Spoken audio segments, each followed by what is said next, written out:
സംവിധായകൻ ബി ഉണ്ണികൃഷ്ണൻ അവിടേക്ക് എത്തുന്നത് നമ്മൾ കണ്ടു.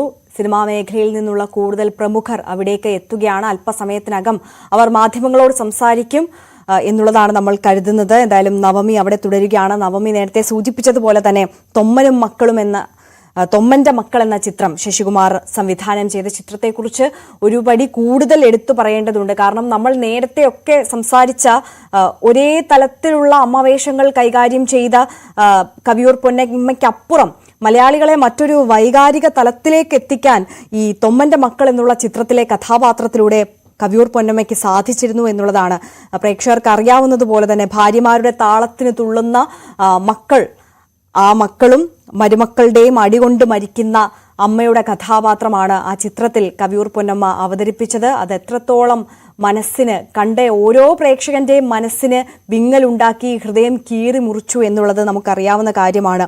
സത്യനും മധുവും കൊട്ടാരക്കര ശ്രീധരൻ നായരും അഭിനയിച്ച തൊമ്മന്റെ മക്കൾ വീണ്ടും വർഷങ്ങൾക്ക് ശേഷം ശശികുമാർ തന്നെ സ്വന്തം എവിടെ ബന്ധം എവിടെ എന്ന പേരിൽ വീണ്ടും ചലച്ചിത്രമാക്കുകയുണ്ടായിരുന്നു. അന്ന് ജോസ് പ്രകാശും മോഹൻലാലും ലാലു അലക്സും അച്ഛനും മക്കളുമായി വന്നപ്പോൾ അമ്മവേഷം ചെയ്തത് കവിയൂർ പൊന്നമ്മ തന്നെയായിരുന്നു.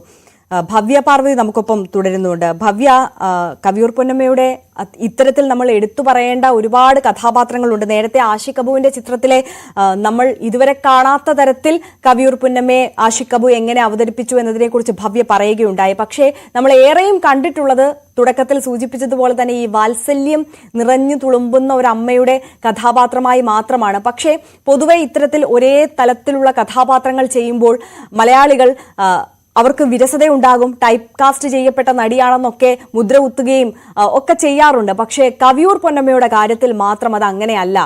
ഏത് സിനിമയാണെങ്കിലും അമ്മയുടെ വേഷം അത് കവിയൂർ പൊന്നമ്മ ചെയ്യുന്നതിലാണ് മലയാളിക്ക് സന്തോഷം. അത് എത്രമാത്രം ആവർത്തിച്ച് വന്നാലും ആ നടിയെ മാത്രം മലയാളിക്ക് ഒരിക്കലും മടുക്കുകയുണ്ടായിരുന്നില്ല, അല്ലേ? തീർച്ചയായും അങ്ങനെ തന്നെ വിലയിരുത്താൻ മാറിയ. കാരണം എപ്പോഴും ഇപ്പോൾ പറഞ്ഞതുപോലെ അമ്മവേഷം എന്നതിൽ ഒതുങ്ങിപ്പോയി കവിയൂർ പൊന്നമ്മ എന്നത് ഒരു സത്യം തന്നെയാണ്. കാരണം അത്രമാത്രം അമ്മവേഷങ്ങൾ മാത്രമേ നമ്മൾക്കും ഇപ്പോൾ കവിയൂർ പൊന്നമ്മയെക്കുറിച്ചൊന്ന് ഓർക്കുമ്പോൾ നമ്മുടെയൊക്കെ മനസ്സിലേക്ക് ആയിരക്കണക്കിന് അമ്മവേഷങ്ങൾ എങ്ങനെ വരും. കവിയൂർ പൊന്നമ്മ അഭിനയിച്ച ഒരുപാട് അമ്മവേഷങ്ങൾ നമ്മുടെയൊക്കെ മനസ്സിലോട്ട് വരും. പക്ഷേ ഏറ്റവും പ്രധാനമായി ആ അമ്മവേഷങ്ങളിൽ തന്നെ നമ്മുടെ മനസ്സിലുള്ള കുറച്ച് നെഗറ്റീവ് സിനിമകളുമുണ്ട്, നെഗറ്റീവ് റോളുകളും അഭിനയിച്ചിട്ടുണ്ട് പ്രധാനമായും കവിയൂർ പൊന്നമ്മ എന്ന് പറയേണ്ടി വരും.